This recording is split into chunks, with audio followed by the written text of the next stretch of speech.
I'm continuing my conversation with pastors Jill and George Marin from Albert Lea. Grace Christian Church is the church that they are with in Albert Lea. They are with a ministry called Breakthrough that helps minister in the Twin Cities, helps with people with the homeless, helps foster relationships between fathers and their sons. You do a lot of outreach in the Twin Cities, you two, and you knew George Floyd personally. I didn't realize that before this interview. Jill, before the break, you were talking about how you came to know George Floyd.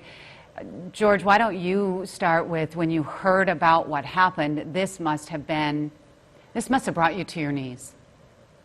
It was. You know, I forced myself to watch the entire video. I didn't want to cut it short as much as I wanted to, but I did not realize who it was at the time. And of course, I was angered. I was appalled by what I saw.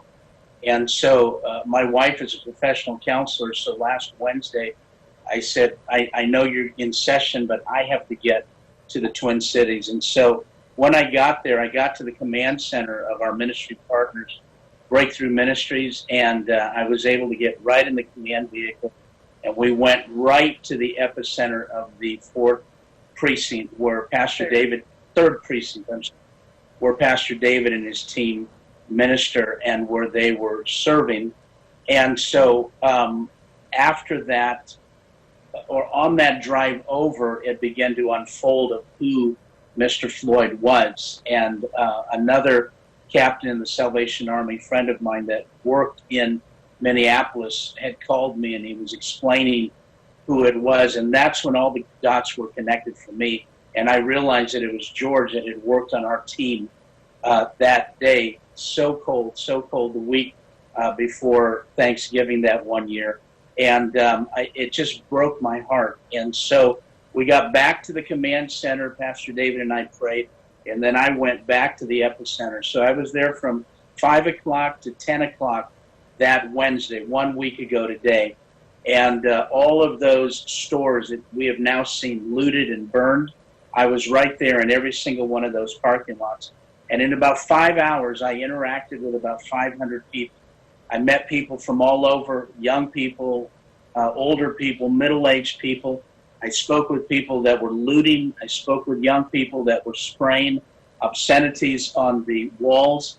Many of them stopped what they were doing when they realized that it was a pastor that was there to talk to them. Many of them said to me, "Did you get your free stuff, man?" And I said, "You know who I am?" They said, "No." I said, "I'm Pastor G from Albert Lea, and I'm not here to take anything. I'm here to give something.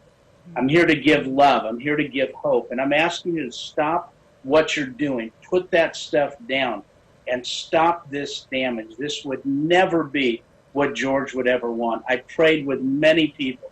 I prayed alongside of Muslims and Christians and people from all walks of life. I interacted with agnostics, with atheists, with people that were there. And I'm going to tell you, the majority of the people that were there were peaceful people that were there to grieve, that were there to memorialize, that were there to say this is not okay. And later that night is when everything began to be burned. And we've been up there 2 other times. We were there on Wednesday, Friday, and then Saturday again. And so one of the things that I want to point out is this, is that yes, a lot has been lost. Much has been lost. But not all has been lost. And as much as there is smoke and char and rubble, hope is in the air. And I'm going to say this, do not count out Minnesota, because Minnesotans are already climbing their way out of the rubble. And so when we were there on Saturday, we took video footage of hundreds and hundreds of people that were painting over the graffiti, that were with soap and water and brooms scrubbing the parking lot and scrubbing the streets, and they were working hand in hand. George, there were people. I hate to cut you off there, but I've got to ask this. Jill, you answer this for me. There are people who say, save your prayers. Save your prayers, Pastor. Save your prayers, all you Christians. Don't tell me you're praying for me. I want to see action. because they don't want to hear, I'm praying for you. What do you say to them? I say that is so understandable. You're angry. We're angry as well. And nobody wants lip service. Nobody wants lip service in a protest or in a prayer or on social media. People want change. We need change. And that's going to take openness. It's going to take vulnerability. It's going to have to take kindness and humanity toward each other. Is change going to happen? We keep saying it's gonna. Is it? I believe that it's going to happen. I believe that it's happening now. People are very angry. They feel oppressed by a prejudiced, biased system.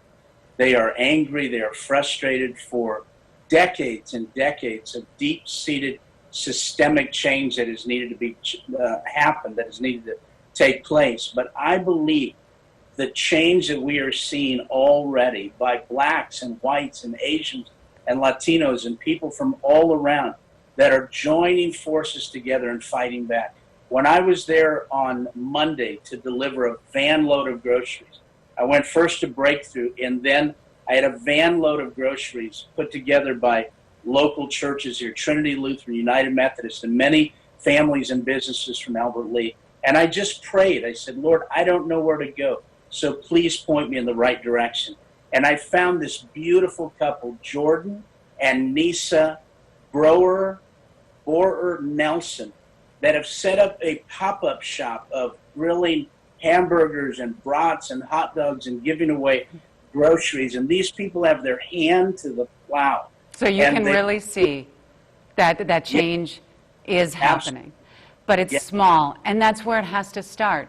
I hate to have to end this interview, George and Jill, I do. I have known you two, not a long, long time, but long enough, and I adore you, and I thank you for all you're doing. This is the start of many conversations, you two, and I look forward to many more. So thank you for all you're doing.